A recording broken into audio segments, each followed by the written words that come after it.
नमस्कार, मी युगंधरा शिराडोणकर.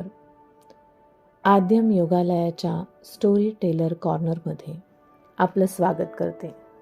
मनगंगेच्या काठावरती डॉक्टर रमा मराठे लिखित या पुस्तकाच्या पुढच्या अध्यायाकडे वळणार आहोत. झटकून टाक जीवा दुबळेपणा मनाचा, फुललेला पहा सभोवती आनंद जीवनाचा.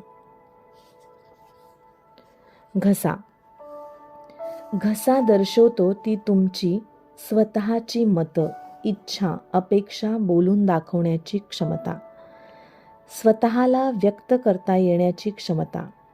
उदाहरणार्थ, मला अमुक हवंय, मला असं वाटतं, हे बोलून दाखवता येणं घशाशी संबंधित आहे. म्हणूनच जेव्हा तुम्हाला घशाचा त्रास होऊ लागतो तेव्हा जरूर समजा की कळत नकळत का होईना पण तुमचा हा अधिकार हिरावून घेतला आहे किंवा तो मिळत नाही असं तुम्हाला वाटतंय. स्वतःचं म्हणणं ठासून सांगण्यात किंवा तसा आग्रह धरण्यात आपण कमी पडतोय असं तुम्हाला वाटतंय. घसा फुलून येणं, लाल होणं राग दर्शवतो. सर्दीही झाली आहे याचा अर्थ मनात गोंधळ आहे. घसा बसतो याचा अर्थ तुम्ही इतके चिडला, रागवला, संतापला आहात की तुम्ही बोलूही शकत नाही. घसा तुमच्यातील सृजनशीलतेचं प्रतिनिधित्व करतो. जेव्हा आपली प्रतिभा, सृजनशीलता, कल्पना व्यक्त होऊ शकत नाही आणि त्याचं वैफल्य येतं तेव्हा घशाच्या समस्या उद्भवतात. पहा, काही व्यक्ती सारं आयुष्य जणू इतरांसाठीच जगत असतात. त्यांना जे करावंसं वाटतं किंवा त्यांना हव्या त्या गोष्टी कधी करायला मिळत नाहीत. सर्व कुटुंबाला समाधान, आनंद देऊ पाहणारी एखादी आई, पत्नी, त्याच्या मनाप्रमाणे सतत वागणारी प्रियसी, अत्यंत कर्तव्यदक्ष जबाबदार वडील, बॉस, मोठी बहीण, भाऊ, अशा व्यक्तींना अनेकदा घशाचे आजार सतावतात. टॉन्सिल आणि थायरॉइड ग्रंथींच्या समस्या या अव्यक्त प्रतिभा सृजनशीलतेमुळे उद्भवतात. अशा व्यक्तींना खरोखरच जे करावंसं वाटतं ते करायला मिळत नाही आणि याचं वैफल्य त्यांना आहे असा याचा अर्थ असतो. शरीरातील सप्तचक्रांपैकी 5वं चक्र हे कंठात असतं आणि ते शक्ती केंद्र आहे. हे चक्र संतुलित असेल तर व्यक्ती जीवनातील बदलांना सहज सामोरी जाऊ शकते. जेव्हा आपण बदलत असतो, बदलणं भाग असतं, बदलांना सामोरं जात असतो किंवा एखाद्या बदलाला कळत नकळत विरोध करत असतो किंवा बदलण्यासाठी प्रयत्न करत असतो तेव्हा कंठचक्रात खूप काही घडत असतं. म्हणून तुम्ही किंवा इतर कुणी खोकतं तेव्हा ही गोष्ट यापुढे लक्षात घ्या आणि स्वतःशीच म्हणा की मी बदलायला तयार आहे, मला बदलायचं आहे, मी बदलत आहे, मी बदलणार आहे.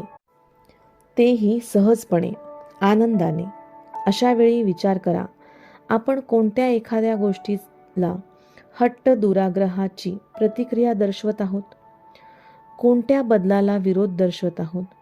मी स्वतः खोकला हे आत्मशोधाचं साधन म्हणून वापरते, कारण सध्या वेगाने बदलणाऱ्या जगात आपण बदललं पाहिजे.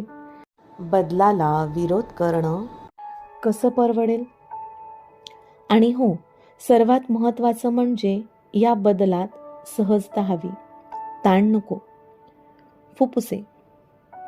फुफ्फुसांमध्ये जीवनावश्यक असा प्राणवायू घेतला जातो. जीवन आनंद देण्याच्या आणि घेण्याच्या आपल्या क्षमतेचं प्रतिनिधित्व फुफ्फुसं करतात, कारण ही सुद्धा माणसातील अत्यंत मूलभूत संप्रेरणा आहे. फुफ्फुसांसंबंधीचे आजार होतात याचा अर्थ काय असतो पहा.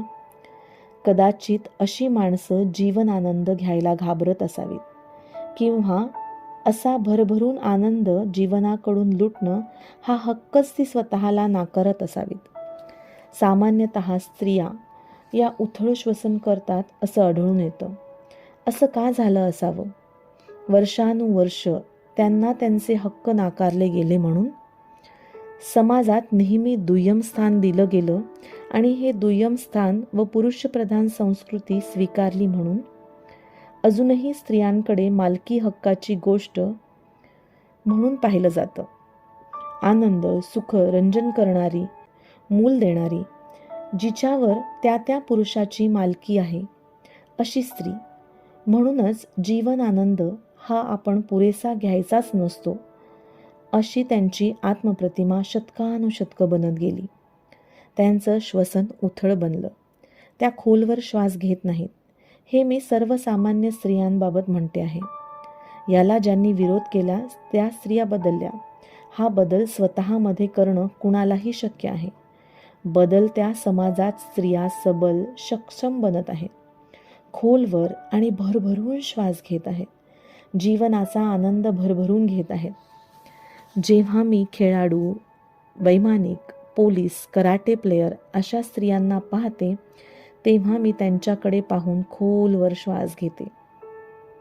अभिमानानं छाती भरून येते. असं आपण म्हणतो ते यासाठीच. स्वतःला जीवन आनंद नाकारणाऱ्या किंवा परिस्थितीमुळे असं वागायला लागणाऱ्या पुरुषांच्या बाबतीतही फुफ्फुसांचे आजार, उथळ श्वसन इत्यादी आजार घडू शकतात. नव्हे, घडतातच. धूम्रपान स्त्रियांपेक्षाही पुरुष अधिक करतात. जगायला आपण नालायक आहोत किंवा आपल्याला जे जसं आयुष्याकडून मिळवावंसं वाटतं ते आपण मिळवू शकत नाही. विशिष्ट बाबतीत यश मिळवण्याच्या किंवा एखादी गोष्ट करण्याच्या बाबतीत आपण अपात्र आहोत असं वाटणारी व्यक्ती धूम्रपान करते. यामुळे तात्पुरती ती नालायक, अपात्र असण्याची भावना झाकली जाते. पण खरं तर हा प्राणवायूचा, जीवन आनंदाचा नाश असतो.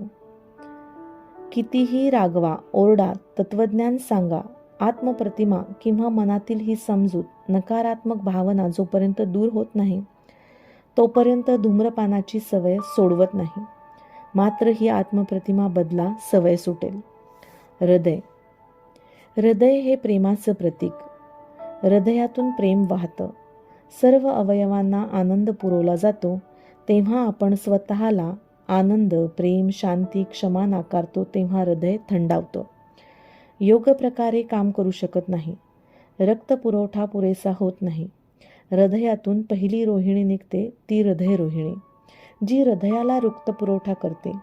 आनंद, प्रेम, क्षमा या गोष्टींनी वंचित अशी व्यक्ती मग वाटचाल करू लागते ती अंजायना, हृदयरोग, ॲनिमिया अशा प्रकारच्या आजारांकडे. अतिमहत्वाकांक्षा, सत्ता, अधिकार यांच्या लालसेपायी स्वतःला आनंद, प्रेम नाकारणाऱ्या व्यक्ती पहा. किती कमी वयात हार्ट अटॅकला बळी पडतायत ते. आणि हे लक्षात येईपर्यंत त्यांची टायटॅनिक झालेली असते. टायटॅनिक होण्यापूर्वीच स्वतःला बदला. पहा, सभोवताली किती छोट्या छोट्या गोष्टीत आनंद भरून राहिलेला असतो.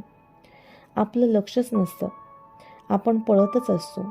हृदयाला आनंद पिळून काढत त्याला थकवून टाकतो. मग ते वेदनांनी भरून जातं. हार्ट अटॅक येणारे लोक कधीच मजेशीर, विनोदी, आनंदी स्वभावाचे नसतात. कोणतीही गोष्ट ते सहज घेत नाहीत. साध्या साध्या गोष्टीतून त्यांना आनंद घेता येत नाही. जीवनातील, निसर्गातील आनंद, सौंदर्य यांनी ते आकर्षित होत नाहीत. या गोष्टी त्यांना रमवू शकत नाहीत. अट्टहासानं ते कशाच्या तरी मागे लागलेले असतात. अर्थातच स्वतःला आनंद नाकारत असतात. हृदय दमून जातं बिचारं. आपण कसे शब्दप्रयोग करतो लक्षात घ्या.